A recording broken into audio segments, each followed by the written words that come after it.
to present our documentary video about Breaking the mental health stigma among students. Enjoy watching!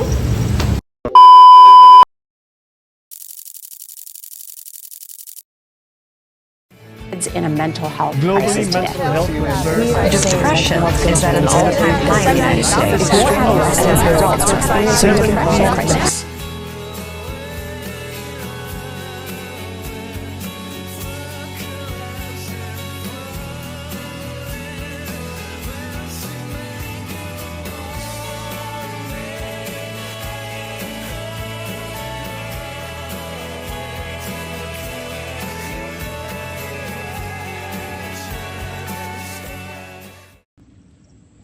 Hello everyone, so today I want to talk about something that affects all of us whether we realize it or not. It's about mental health. In our busy life, we often focus on physical health.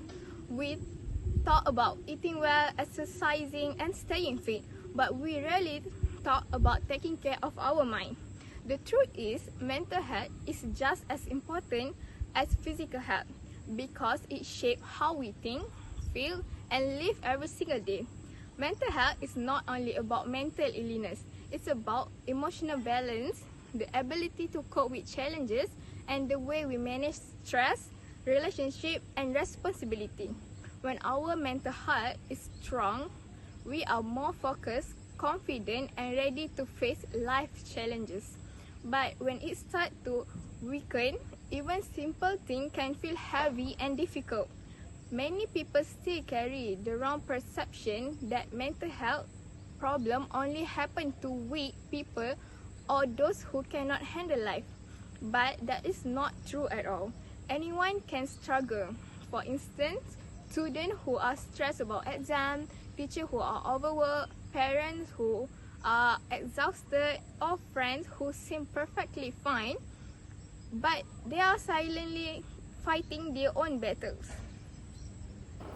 Mental health is the state of person, mind, and emotion. It includes how we think, feel, and behave with our daily life. Good mental health helps people cope with stress, build a relationship, work productively, and enjoy their life. Mental health is not only the absence of our mental illness, like depression or anxiety. It also means having a balance in emotion, being able to handle problems, and feel positive about yourself. Many factors affect mental health, including life experience, family support, stress, and even physical health. Taking care of your mental health is important for everyone, just like taking care of your physical health. Mental health affects how we think, feel, and act in our daily lives.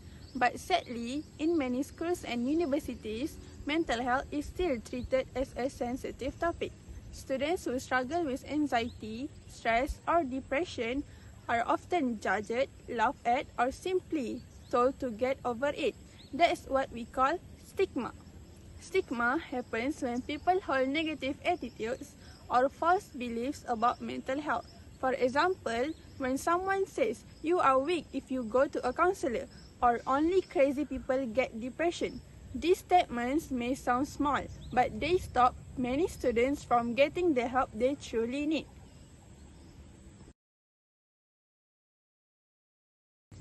In a nutshell, there are several ways to help students who are extremely dealing with anxiety.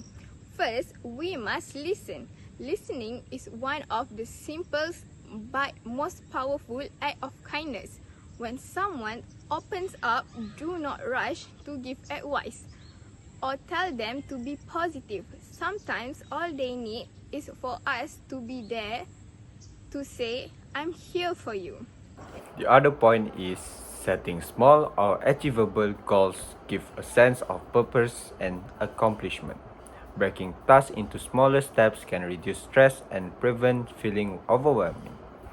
Good time management, such as making schedule or prioritize important tasks, help maintain balance between work, study, and personal life. Other than that, I think you can spend time with your family, friends, or community group helps mental health. Feeling connected reduces loneliness and increase emotion support. Even short conversation or group activity can boost mood and make you feel valued.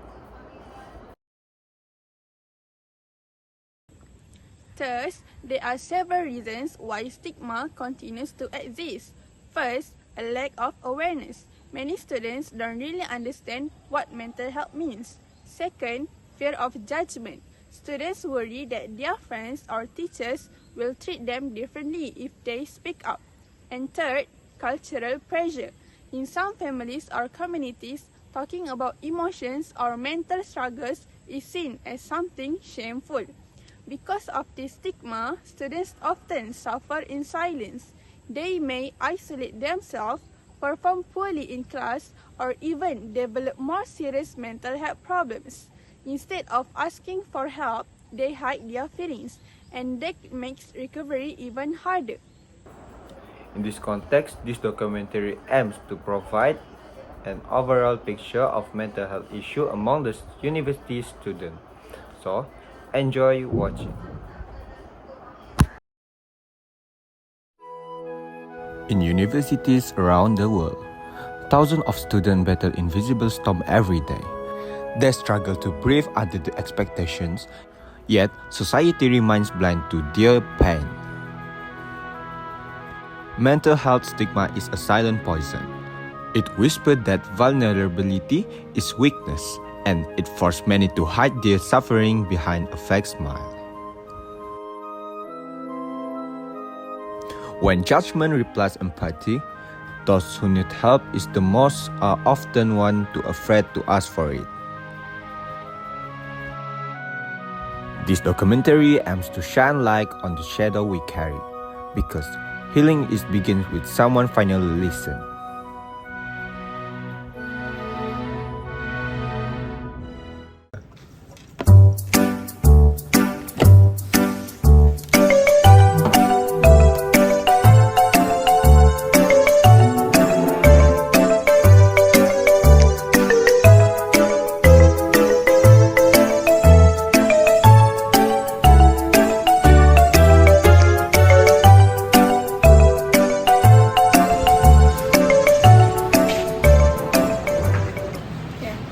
Good morning, class.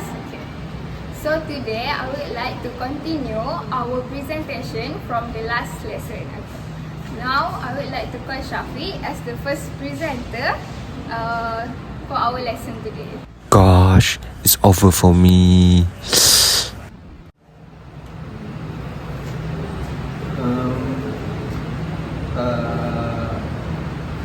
Good morning, everyone. Today, I would like to present about. What just happened to him? This is so funny. Ha ha ha.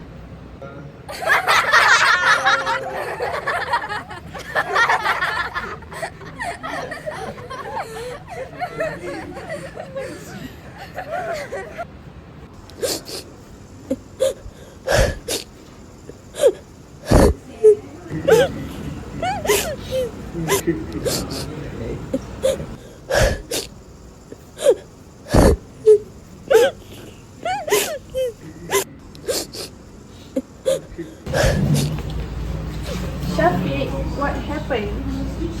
Nothing happened, madam. It's okay. First, you need to take a breath and calm, okay? Can you follow me to the counselor room? Okay, madam. Okay, let's go. At this point, Syafiq believed that people saw him as a weak. But anxiety is not weakness, it is a battlefield within. Syafiq, have a seat here.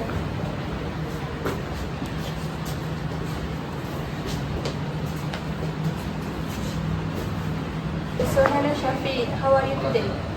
I'm not feeling well, madam. I see you are feeling a bit tense right now, and that's completely okay.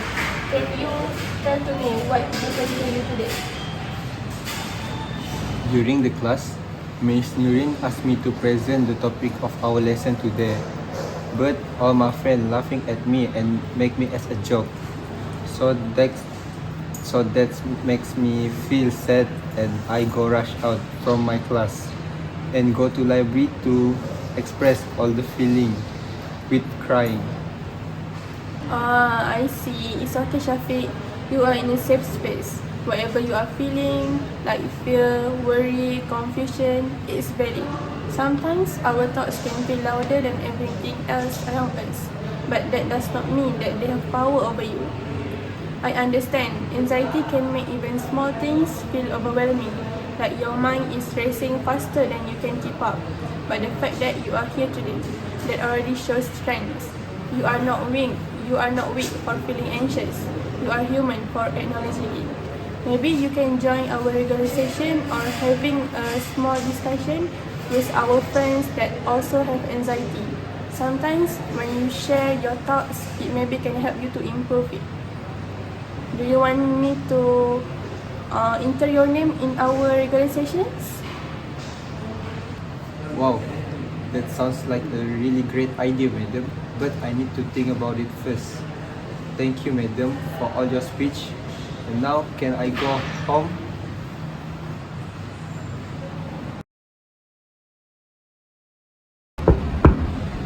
Coming.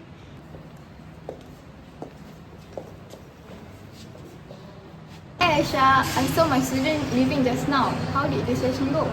Hi Nurin. It went well. I think he is very anxious, physically tense, avoiding eye contact at first. But after a small talk, he finally opened up with me. It was like watching someone exhale for the first time in weeks. That's good to hear. Sometimes all it takes is a safe space to let those emotions out. What triggered your anxiety, do you think? I think it actually a mix of things. Sometimes it can be academic pressure, fear of disappointing your family, and maybe social anxiety. They kept saying that everyone else seems to handle things better than me. It's heartbreaking how many students think that way. Yes, comparison is such a silent killer of confidence. They forgot that people only show their highlight, not their struggles. Exactly. I reminded them that anxiety is not a weakness. It's the body alarm system. It just happens to be oversensitive right now. What they need most is self-compassion, not more pressure. That's a wonderful strategy, and I think we should encourage them to build small, consistent habits too, such as things like maintaining a sleep schedule, limiting caffeine, taking short walks, or journaling before bed. Exactly. The student mentioned feeling alone in their struggle, so I suggested joining the student support group we are organizing next month. Having peers who understand can make a huge difference. I wish more students would reach out before it gets too heavy. We often see them only when they have hit their breaking point. True, that's why awareness is so important. We have to remind them that asking for help doesn't make them weak, but instead it makes them wise. Maybe we could create a short online campaign. Like something simple but meaningful. It's okay to ask for help that could reach students who are too afraid to step into this office. Oh, that's a brilliant idea. 3 weeks later.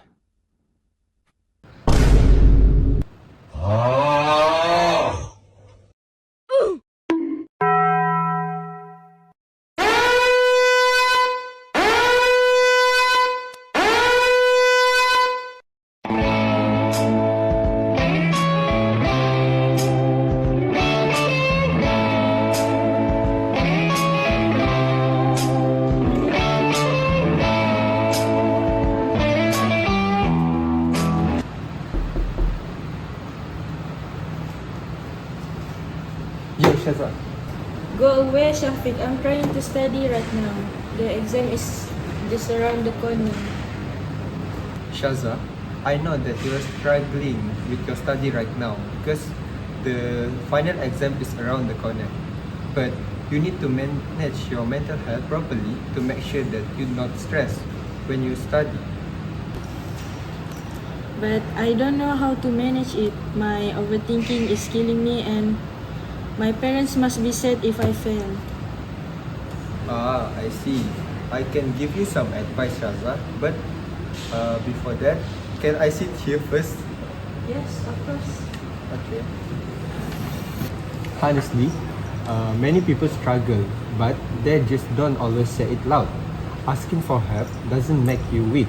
It shows that you care about your well-being.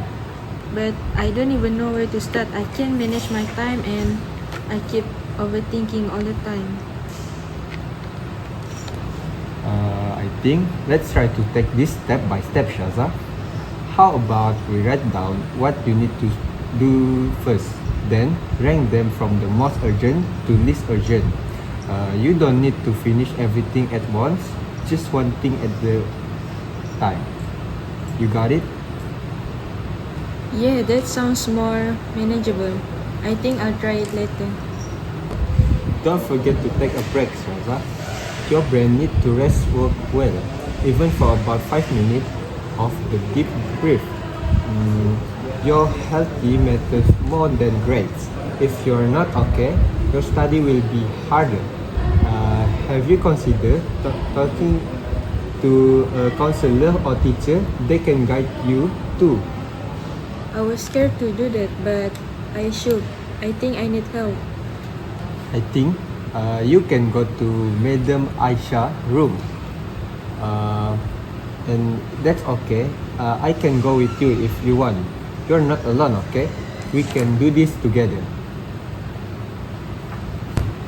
Thank you, Syafiq. I will think about it. You're welcome, Shaza. A few hours passed. After thinking deeply about her feeling, Shaza finally gathered the courage to seek help. She walked slowly towards the counseling room, her hands trembling a little. The quiet hallway felt long, but she knew this was a step she needed to take.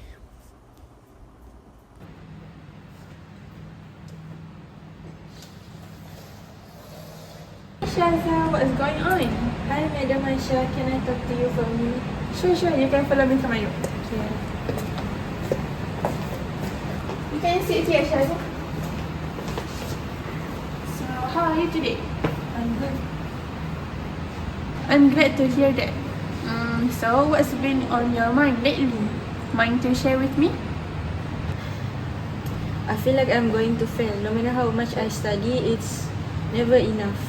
And I keep thinking how disappointed my parents will be if I don't do well. And they always expected me to get good grades, and I don't want to let them feel down. That sounds really heavy to carry, Shaza. You are trying so hard, but you are afraid it still won't be enough, especially for your parents, right? I can see how much you care about making them proud. But can I tell you something? Failing a test or getting a low grade does not make you a failure. It just means you are human, and learning takes time. Sometimes parents show love through expectations because they believe success equals happiness. But what they might not realize is that your well-being matters even more than your grades. I know, but it's hard to believe that. They always say they just want what's best for me, but it feels like what's best is being perfect. I wish they see that I've been so stressed I can't even sleep properly. I see, Shaza. Thank you for sharing that. It takes a lot of courage to admit how you really feel. Maybe we can work on two things together.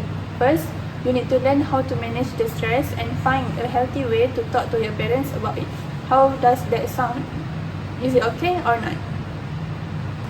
I like that. I just don't know how to tell them without making them angry. It's okay, Shaza. We can practice it together. You could start with something like, Mom, Dad, I know you want me to do well, but sometimes I really feel pressured and it makes it hard for me to focus. It's not blaming, it's just sharing your feelings honestly. That actually sounds possible. I never said it like that before. Thank you, Madam. I feel a bit lighter now. I'm glad to hear that. You will do your best, okay, Shaza? Okay. Time passed, and things slowly began to change. Not all at once, not in a dramatic moment, but in a small steps. A conversation, a brief, and moment of honest. When they spoke, something beautiful happened. Someone listened, someone understood, someone said, "Me too." The silence that once felt heavy became lighter. The burden that once felt lonely was finally shared. The support replaced judgment, kindness replaced shame, and understanding replaced fear. People begin to speak not just about the great works and expectations, but about how they truly feel. They learn that opening up doesn't make you weak, it makes you human. Struggle didn't disappear overnight. There were still hard days, tired mornings, and moments of doubt. But now, no one had to face it alone. When we speak with honest, when we listen with empathy, when we choose compassion over judgment, we break the stigma together. This is not the end of the journey. This is the beginning of a world where people feel safe to say, "I need help." And safe to hear, "We are here for you." This is Breaking Mental Health Stigma. And this is how we heal, not alone, but together. Patah ni.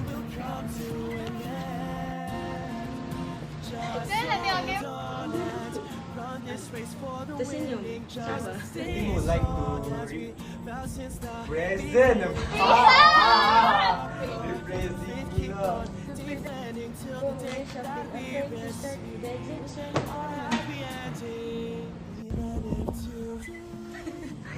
To do small consistent.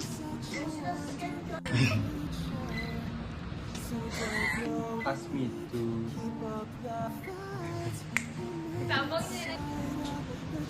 Aisyah mana?